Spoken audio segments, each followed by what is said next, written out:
Mic number 2 में कोई गैर मुस्लिम भाई? जी हाँ। मेरा नाम आनंद करवा है।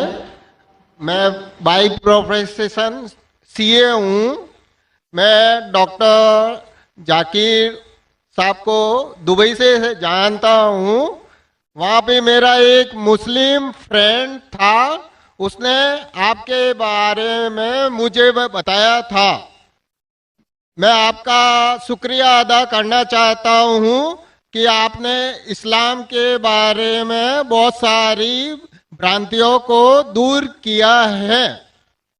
मेरी मुसलमानों के बारे में जो अच्छी बातें हैं वो ये है कि मुसलमान लोग ज़्यादातर झूठ नहीं बोलते हैं, किसी को धोखा नहीं देते हैं, दूसरे का पैसा भी नहीं खाते हैं। लेकिन मुझे एक बात मुसलमानों से कहनी है कि वो लोग गाय का मांस क्यों खाते हैं। आनंद भाई ने सवाल किया। वो कहते हैं कि वो मुझे दुबई से जानते हैं माशाल्लाह, और कई सालों से मेरे तकरीर सुन रहे, और वो कहते हैं कि उनके तजुर्बे के हिसाब से वो समझते हैं कि मुसलमान अच्छे लोग हैं, सच बोलते हैं, झूठ नहीं बोलते, किसी का पैसा नहीं खाते। लेकिन एक उनको मुसलमानों के बारे में एक चीज़ जो खटकती है कि मुसलमान गाय का गोश्त क्यों खाते, वो उनका सवाल है। मैं पहले बोलना चाहता हूँ भाई साहब आनंद जी कि एक मुसलमान अच्छा मुसलमान रह सकता है 100% शाकाहारी होने के बाद भी। A Muslim can be a good Muslim even by being a pure vegetarian. शुद्ध शाकाहारी होने के बाद भी एक मुसलमान 100% अच्छा मुसलमान रह सकता है। लेकिन क्योंकि अल्लाह सुब्हानहू व तआला हमारा रब, हमारा खालिक, कुरान मजीद में अल्लाह ताला फरमाते हैं, सूरह माइदा में सूरह नंबर 5 आयत नंबर 1 में अल्लाह ताला फरमाते कि आप उन 4 पायों जानवरों का गोश्त खा सकते हैं जिनकी हमने इजाजत दी है। अल्लाह ताला फरमाते सूरह नहल में सूरह नंबर 16 आयत नंबर 5 में कि आप कैटल का गोश्त खा सकते हैं। कुरान में जिक्र आता है सूरह मोमिनून में सूरह नंबर 23 आयत नंबर 21 में कि आप कैटल में से आपको मिलता है दूध, उनमें से मिलती है आपको गर्मी, और आप इनका गोश्त खा सकते हैं। तो जब अल्लाह सुब्हानहू व तआला हमारा खालिक, हमारा मालिक कहता है कि आप गोश्त खा सकते, तो क्यों हमें नहीं खाना चाहिए। मैं आपको कोशिश करूंगा बताने के लिए कि आज की साइंस ये कहती है कि हमारे जिस्म में हमको प्रोटीन की जरूरत है, कम से कम 23 एमिनो एसिड की जरूरत है। यही 23 में से 8 एमिनो एसिड हमारे जिस्म में नहीं बनते। उसके लिए फर्ज है कि ये हमारे खाने में हमें ये एमिनो एसिड मिलना चाहिए। कोई भी शाकाहारी, कोई भी भाजी पाला नहीं है जिसमें आटों के आटो एमिनो एसिड मौजूद है। फ्लैश में, गोश्त में आटो एमिनो एसिड मौजूद है। इसे साइंस कहती है कंप्लीट प्रोटीन, कंप्लीट फूड। आज साइंस ये कहती है कि फ्लैश फूड में, गोश्त में प्रोटीन है, नियासिन है, विटामिन B1 है, इससे सेहत अच्छी बनती है। और आज आप देखेंगे जो जानवर जो शाकाहारी होते हैं, जो सिर्फ भाजी पाला खाते हैं, भेड़, बकरी, गाय, आप देखेंगे इन जानवरों के दांत इनके चपटे हैं, उनके पास हर्बीवोरस सेट ऑफ टीथ है। ये सिर्फ भाजी पाला खाते, गोश्त खा ही नहीं सकते। जब आप देखेंगे मांसाहारी जानवर के दांत, शेर बब्बर, चीता, उनके नोकीली दांत होते हैं। ये सिर्फ गोश्त खाते हैं, भाजी पाला खा ही नहीं सकते। जब आप अपने दांत आईने में देखेंगे तो भगवान ने, ईश्वर ने, हमारे खालिक ने हमें दोनों दांत दिया है, चपटे दांत भी दिया है और नोकीले दांत भी दिया है। अगर हमारा ईश्वर चाहता था कि हम सिर्फ भाजी पाला खाए तो ये नोकीले दांत क्यों दिया? गोश्त खाने के लिए। आज की साइंस कहती है क्या जो डाइजेस्टिव सिस्टम है हर्बिवरस एनिमल का, गाय भेड़ बकरी के, वो सिर्फ भाजी पाला डाइजेस्ट कर सकते, गोश्त को डाइजेस्ट कर ही नहीं सकते। जो डाइजेस्टिव सिस्टम कार्निवोरस एनिमल का है, चीता, शेर, शेर बब्बर, ये सिर्फ गोश्त डाइजेस्ट कर सकते, भाजी पाला नहीं। लेकिन हम इंसानों को अल्लाह ताला ने, हमारे ईश्वर ने स्मॉल इंटेस्टाइन भी दिया है, बिग इंटेस्टाइन भी दिया है। हम भाजी पाला भी डाइजेस्ट कर सकते, गोश्त भी डाइजेस्ट कर सकते। अगर हमारा ईश्वर चाहता था कि हम सिर्फ भाजी पाला खाए, तो हमें ये डाइजेस्टिव सिस्टम क्यों दिया जो गोश्त को भी डाइजेस्ट कर सकता है? तो साइंटिफिकली हमारा जिस्म हमारे ईश्वर ने ऐसा बनाया है कि हम भाजी पाला भी खा सकते हैं, गोश्त भी खा सकते हैं। और बहुत लोग को गलत फहमी है कि हिंदू मजहब में गोश्त खाने की ममानियत है। भाई आप हिंदू है ना? हिंदू है। आपके नाम से लगता है आप हिंदू है हिंदू है ना सर? जी, हिंदू ही है। आप हिंदू है ना? हाँ। हाँ बिल्कुल सही, आपके नाम से लग रहा है, आनंद आपका नाम है, आप हिंदू है। आपको गलतफहमी होंगी कि हिंदू मजहब में गोश्त खाना हराम है। आप जब हिंदू मजहबी किताब पढ़ते हैं, आपकी मजहबी किताब में लिखा है कि गोश्त भी खा सकते हैं, मांस भी खा सकते हैं और बीफ भी खा सकते हैं, गाय का गोश्त भी खा सकते हैं। आप जब पढ़ेंगे मनुस्मृति चैप्टर नंबर 5 अध्याय नंबर 5 श्लोका नंबर 30 में लिखा है कि अगर खाने वाले जानवर, अगर खाने वाले मखलूक उस चीज को खाती है जो खाने वाले जानवर है, तो आप कोई गुनाह नहीं कर रहे, क्योंकि ईश्वर ने कुछ मखलूक को बनाया है खाने के लिए और कुछ मखलूक को खा जाने के लिए। Some to eat and some to be eaten. तो अगर आप खाने वाले जानवर खाते हैं तो गुनाह नहीं कर रहे।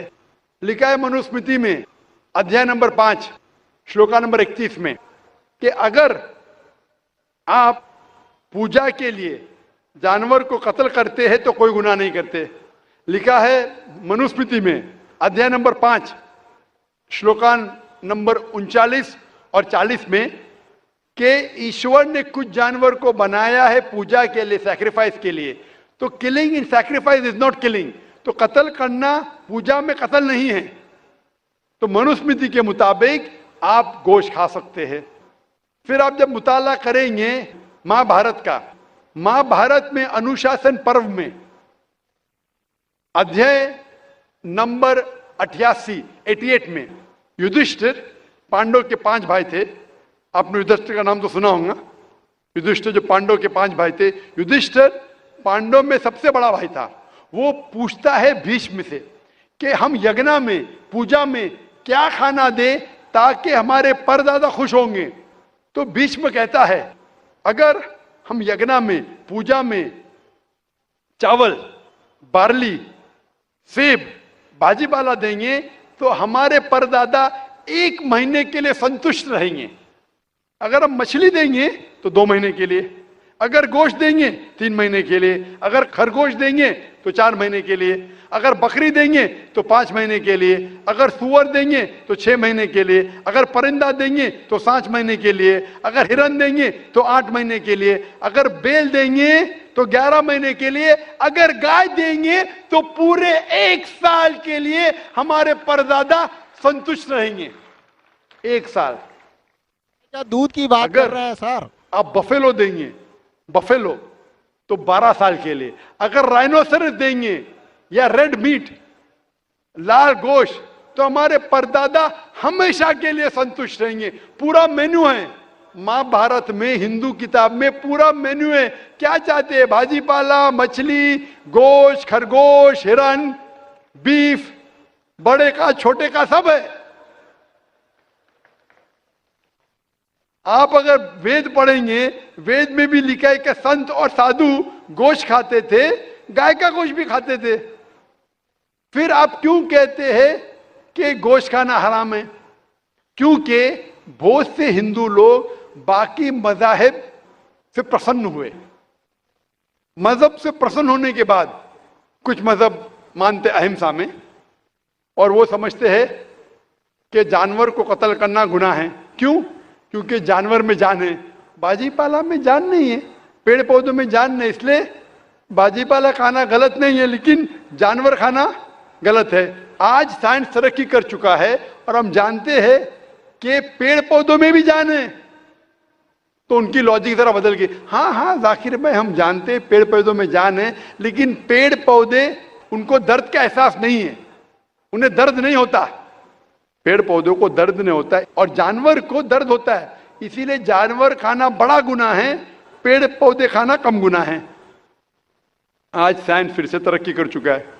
तरक्की करने के बाद साइंस ये कहती है कि पेड़ पौधों को भी दर्द होता है, लेकिन उनकी दर्द की आवाज आपको सुनाई नहीं देती। हम इंसान सिर्फ 20 साइकिल्स और 20,000 साइकिल्स के दरमियान फ्रीक्वेंसी में सुन सकते, इसके नीचे इसके ऊपर नहीं सुन सकते।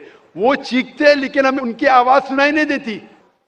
तो एक शख्स ने मुझसे सबसे ज्यादा बहस किया और कहा कि जाकिर भाई, मैं मानता हूं कि पेड़ पौधों में जान है, पेड़ पौधे को दर्द होता है, लेकिन पेड़ पौधों में सिर्फ 2 या 3 सेंसेस है, जानवरों में 5 सेंसेस है, इसलिए जानवर का कत्ल करना बड़ा गुनाह है। तो मैंने उससे पूछा कि अगर आपका भाई पैदा होता है 2 सेंसेस कम के साथ, वो सुन नहीं सकता है और बात भी नहीं कर सकता है, गूंगा है और बहरा है, जब वो बड़ा होता है और अगर कोई इंसान उसका कत्ल करता है, तो क्या आप जाके कहेंगे जज से, मिलॉर्ड कातिल को कम सजा दो क्योंकि मेरा भाई गूंगा था, बहरा था, वो सुन नहीं सकता था, बात नहीं कर सकता था? आप तो कहेंगे कातिल को डबल पनिशमेंट दो, मेरा भाई तो मासूम था, ना सुन सकता था ना बात कर सकता था। इस्लाम में 2 सेंसेस लेस और 2 सेंसेस मोर नहीं। इस्लाम में अल्लाह ताला फरमाते सूरह बकरा में सूरह नंबर 2 आयत नंबर 168 में 168 में, eat of the good things which Allah has provided you. जो अच्छी चीज आपको आपके अल्लाह ने दी है उसको आप खा सकते हैं। तो आप अगर मुताला करेंगे मजहबी किताबों का और साइंस का, गोश्त खाना कोई गलत नहीं है और मुझे खुसूसन कोई गिला शिकवा नहीं अगर गैर मुस्लिम, अगर हिंदू गोश्त नहीं खाते, मुझे कोई गिला शिकवा नहीं, क्योंकि अगर सब हिंदुस्तानी गोश्त खाने लगेंगे तो हिंदुस्तान में गोश्त का भाव बढ़ जाएगा। आज महंगाई का जमाना है, पेट्रोल का भाव बढ़ रहा है, सब हिंदुस्तानी गोश्त खाने लगेंगे तो गोश्त का भाव भी बढ़ जाएगा। तो मुझे कोई गिला शिकवा नहीं आप अगर गोश्त नहीं खाते, लेकिन अगर आप ये कहेंगे कि गोश्त खाना गलत है तो आपको आपकी मजहबी किताबों के बारे में नहीं पता है और साइंस का भी नहीं पता है। अगर आप कहेंगे किसी की जान नहीं लेना चाहिए तो आप 2 मिनट भी जी नहीं सकते।